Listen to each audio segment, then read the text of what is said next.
Emma, une petite fille de 6 ans aux yeux verts et aux cheveux bruns coiffés d'un serre-tête, joue dans le grenier de sa grand-mère. Elle porte une robe rouge longue avec des motifs d'étoiles et des chaussures blanches. En fouillant dans de vieux coffres, elle découvre un mystérieux chapeau poussiéreux. Emma soulève le chapeau et souffle sur la poussière.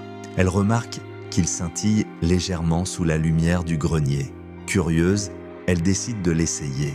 Dès qu'Emma pose le chapeau sur sa tête, il change de couleur. Elle se regarde dans un miroir poussiéreux et voit qu'il est devenu jaune éclatant. Intriguée, Emma enlève le chapeau et le remet. Cette fois, il devient bleu. Elle comprend alors que le chapeau change en fonction de son humeur. Emma saute de joie et le chapeau devient rose vif avec des paillettes. Elle éclate de rire en réalisant qu'elle a trouvé un objet magique. Emma essaie de se mettre en colère en fronçant les sourcils. Le chapeau devient alors rouge foncé. Elle essaie ensuite de se concentrer et il devient violet. Emma décide de montrer le chapeau à sa grand-mère qui est en train de préparer un gâteau dans la cuisine.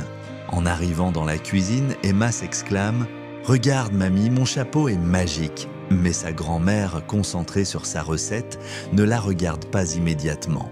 Pour prouver sa découverte, Emma se met à danser joyeusement. Le chapeau devient jaune brillant. Sa grand-mère se retourne et sourit. « C'est merveilleux, ma chérie !»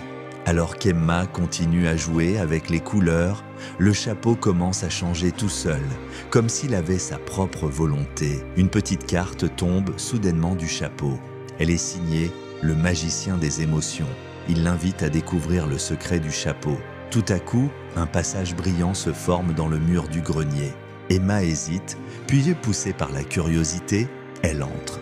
Emma se retrouve dans un monde coloré où les émotions prennent vie sous forme de petits êtres lumineux.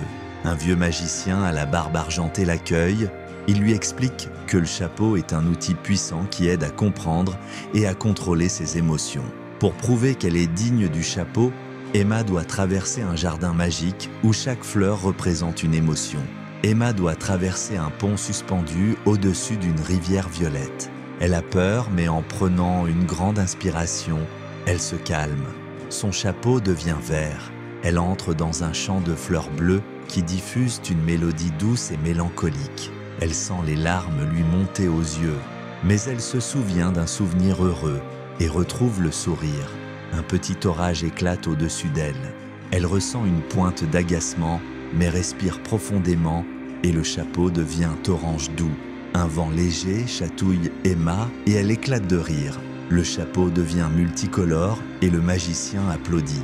Le magicien des émotions lui remet une étoile scintillante. « Ce chapeau t'aidera toujours à comprendre ce que tu ressens », dit-il. Emma traverse à nouveau le portail et retrouve le grenier de sa grand-mère. Tout semble normal, mais elle tient toujours l'étoile dans ses mains. Emma retire le chapeau et le remet encore une fois. Il devient rose bonbon et brille doucement, comme s'il riait avec elle. Le lendemain, Emma retrouve sa meilleure amie et lui montre le chapeau magique. Ensemble, elles testent leurs émotions. Emma met le chapeau et fait semblant d'être fâchée. Il devient rouge, mais elle éclate vite de rire. Elle raconte son aventure à sa grand-mère et lui offre un dessin d'elle avec le chapeau pour lui rappeler que les émotions sont précieuses. À l'école, Emma aide un camarade triste en lui racontant son aventure. En voyant son sourire revenir, elle sait que le chapeau lui a appris quelque chose d'important. Avant de s'endormir, elle regarde l'étoile que lui a donnée le magicien. Elle brille doucement et semble lui chuchoter « Continue de découvrir tes émotions ». Emma s'endort en rêvant de nouvelles aventures avec son chapeau magique. Le chapeau posé sur son bureau frémit légèrement, comme s'il préparait une nouvelle surprise. Chaque émotion est précieuse. Comme Emma, apprenons à les comprendre et à les accepter.